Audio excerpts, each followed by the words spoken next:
Now, you had seen this in theaters? I did see it in theaters. And why again did you suggest this movie? Because I remember seeing it, and I remember not liking I remember not liking myself for having subjected myself to watching it. Because I'm like, that wasn't pleasant. It was unpleasant for me as well, because it was very boring. Oh. So, different kind of regret. Yeah, you know what? I'm going to do something different for this review. I took notes during the movie. I gave this a good old-fashioned academic viewing. Okay.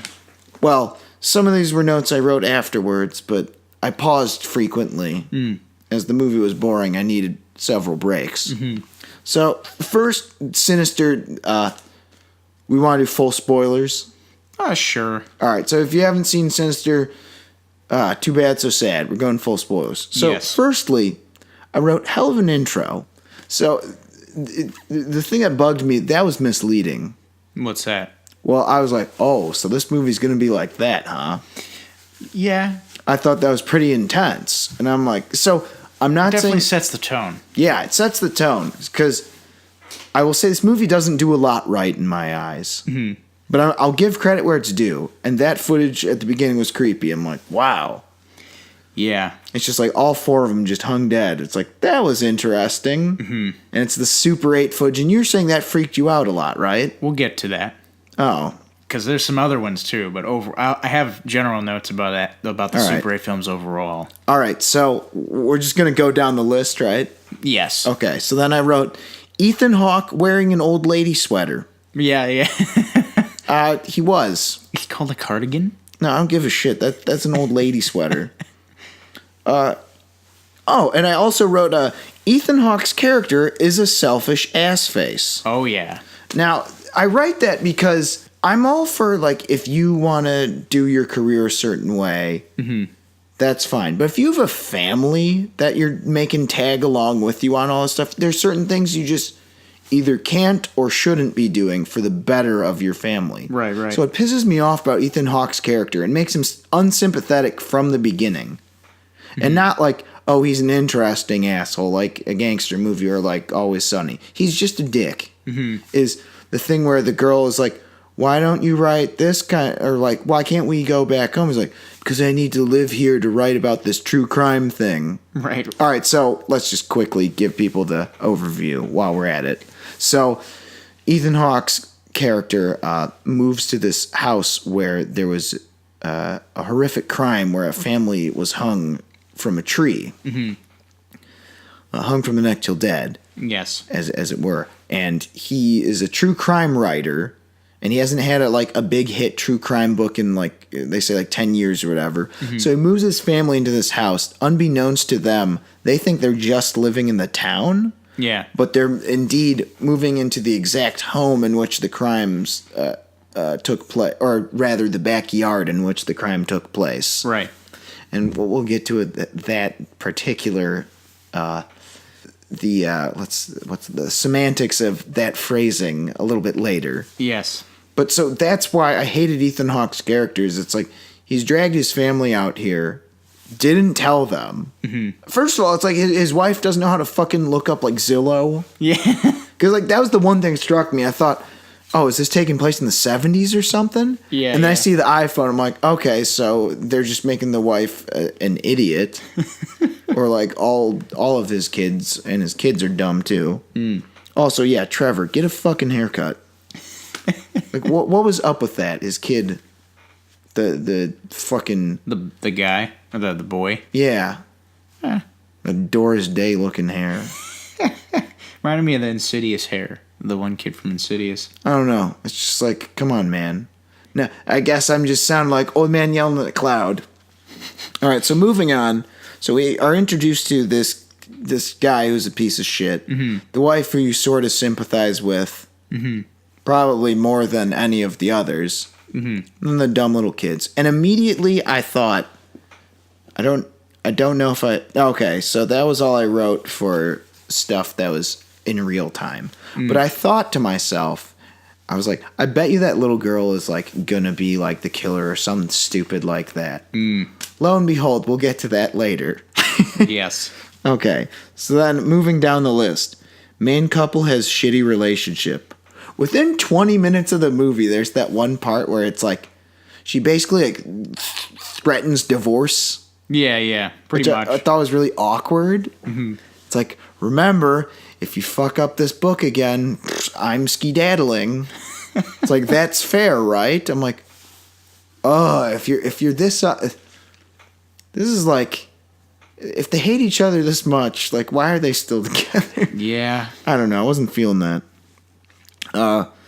Moving along. Oh, annoying fast motion, predictable ending with the girl, barely scary. Some interesting ideas here and there, but the slow burn gets boring and tedious. 2 legit jump scares, 3 total. The last one was very forced. About an hour and 10 minutes is where things finally pick up. Too little too late. Annoying little kids. Aren't scary. It's like I was saying to you when he's like running around the house, the baseball bat. Yeah. And he's just like, if he just turned around and gave her this kid stalking him the Jeff Rizzo treatment. Oh boy. It's like, little kids are dumb. They're not scary. I don't get... It's all like the Grudge's fault that started that stupid trend. Or Ju-on, if we're getting technical. Let's see. Deputy Dog wasn't used very much. Well, you should see the sequel. Oh, okay. He's also playing Eddie in It Too. No, I meant the older Deputy Dog. Oh, I thought you meant off Deputy So-and-so. Yeah. Well, I thought they were going to like make that a bigger point of contention. Maybe rise the body count. That's the other thing. This movie had no body count. What the hell is that bullshit? Well, you talking about when? I'm talking about like during the course. Okay. There's only a couple. Not but that in the course of the story, as Yeah. Scorsese would call it, there's quite a few people who Yeah. meet their end. Bagul was like all right. Yeah, kind of looked like Tommy Wiseau from behind. Nah, I was gonna say he looks like a failed drummer who tried out for Slipknot. Yeah. That's just me. Or either that or like a Finnish, or like Norwegian black metal singer. So he was like kind of cool. I thought his deal was kind of interesting, but you don't find anything out about him. Here's the thing that bugs me: the trailer. It's like, that's Bagul. It's like in the trailer, and then the whole movie, he's calling the professor. I'm like, oh, here we go. It's Bagul. Like this scene has become unnecessary, but it's like an hour into the movie. Yeah. Wish there was more Bagul. Ari got to the wife that threatens divorce. Cinematography was okay for the most part. I agree. Decent use of foreshadowing. Yes. Ethan Hawke is an idiot for not giving films over to the police department. Bagul and the scare in the attic was pretty good. Yeah. But the one at the end sucked. It's like, remember this part? Yeah, I remember that. It's like that again. Oh, and the Super 8 was overused. Yeah. All right, so let's talk about that, since that's a large element of the film. The Super 8 is overused to me, because the first time it was scary and unsettling. But then by the 4th or 5th Super 8 film, I'm like, this is dumb. I get it. Like, people keep getting killed or whatever, and Bagul just keeps showing up. Whatever. So, would you like to rebut me or support me on some of the points I've brought up in my fastidious notes? Well, I mean, I don't think it's a very good movie. I think it's a pretty crappy movie. Well, I mean, I don't necessarily disagree. I think it's like the stuff involving Ethan Hawke and the family is like, it's not great. But again, where the movie really shook me is with the I mean, let's not beat around the bush. They're snuff films, basically. They're staged, but like, I don't know, like, overused or not, like they really did not sit well with me. Like, it just shook me. Like, the music especially, I'm like, I don't like this. And the idea behind some of the killings, like, it felt real. Like, I'm gonna tie you to a fucking deck chair and throw you in the pool with fucking concrete blocks. It's like, that's too specific. That's a little weird. Or like, I'm gonna duct tape you to the bed and like slit your throat. It's like, that's weird. That's like oddly specific and it creeps me out. and it just then- it made me feel weird. Okay, see, to me though, I was bored though. It's like in between watching the Super 8, like the movie is basically like for the most part, ooh, we're in the house. I'm shitty at raising my kids. Right. And oh, by the way, let's watch a Super 8 film. That was scary. Cue the fucking, what is it, like safety pins with yarn, for the, it's like, this is attached to this, like those shitty investigation things. And I'm sorry, that I just can't forgive that. It's like, if I watched one of those, I'd go right to the fucking cops. Oh yeah, for sure. And I don't buy the, well, he was mean to me when I first moved in. He didn't like my book. He was being a duty head.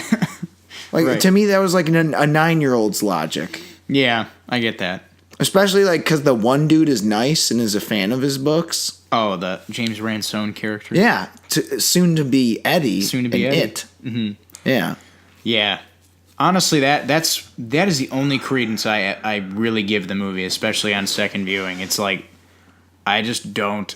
You scared me. I don't even say scared. It's not like, oh, ooh, I'm shook, like, like spooked, or as they say. It's like, you don't understand. Like, being spooked is fun.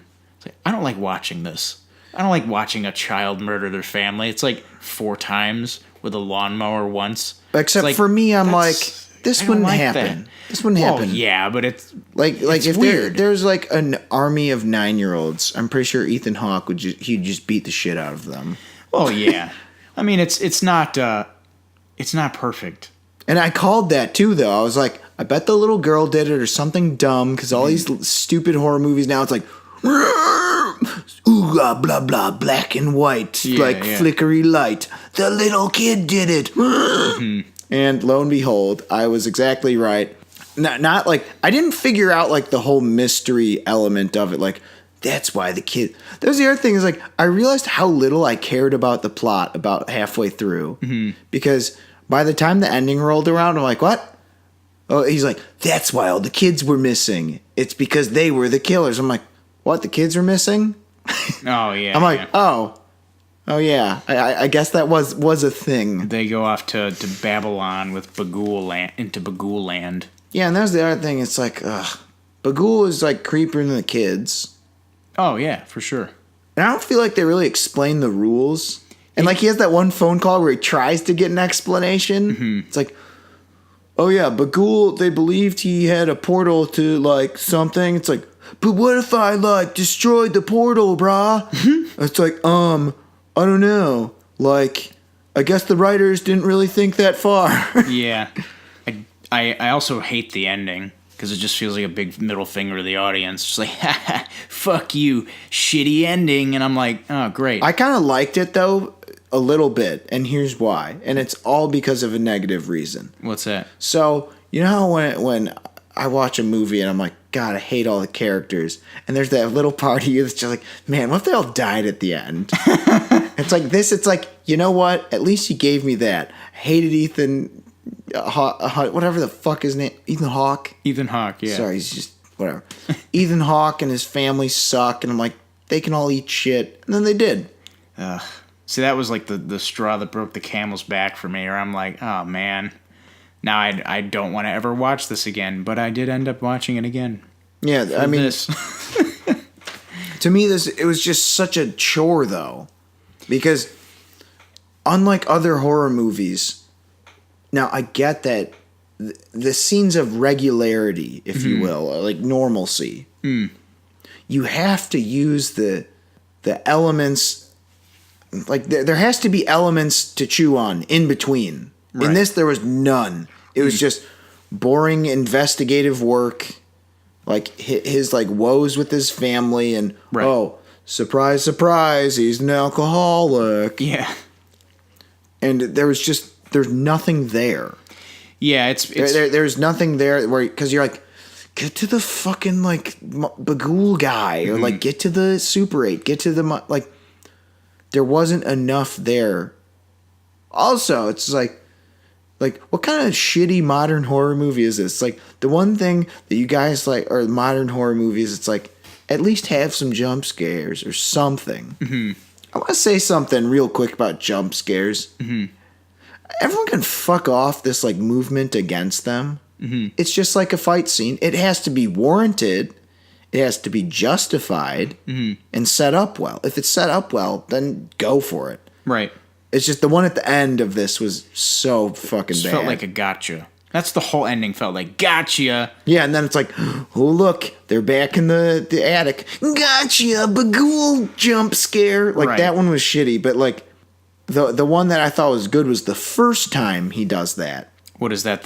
You look at the paint or the film or whatever, and you see Bagul, and there's like, nope, I'm over here. Well, that and like the whole idea that it's like the other scene that I actually really do like is the one where he realizes that Bagul's in every fucking movie, but like in the background, I'm like, I feel like there needs to be a meme somewhere where it's like the Geico caveman, yeah. or just like I don't know, like Bigfoot or something. Mm-hmm. But really, this movie bored me to death, and really like for the 12 seconds of enjoyable footage of like a couple cheap jump scares, I'll give it the extra half. Okay, I'm giving it a 1.5 out of 5 because I fell asleep, and I made sure to watch all the parts I fell asleep during. But like, you know what actually happened? At one point, I fell asleep. And then the first jump scare of the movie woke me up. You know the part where he's like creeping around the house and the little kid's like, oh yeah, just like right behind him. That woke me up. I'm like, oh my god, got me. Yeah, I'm not gonna go too much higher. I'm gonna give this the same score as I gave Venom. Give it a 6. It's like it's made fine. No, it is not made fine. Well, it's like I was fine with it, but the whole reason I gave it a 6 is because you're giving the Super 8 footage credit for shaking you. Yes. Okay, see that's where it comes. That's where we part ways. Yeah. To me, by the second or third, I can't remember which one, but by the second or third Super 8, I'm like, oh, I get it. Creepy, derpy derp. Mm-hmm. It just felt like it felt like repeating a beat. Right. Whereas the first time I was like, oh, that's just creepy. But then it's like the fact that it became like a theme of the movie. It was a device to me that was kind of boring. Mm-hmm. All right. So you gave it a higher score than I did. Yes. I did not enjoy it that much.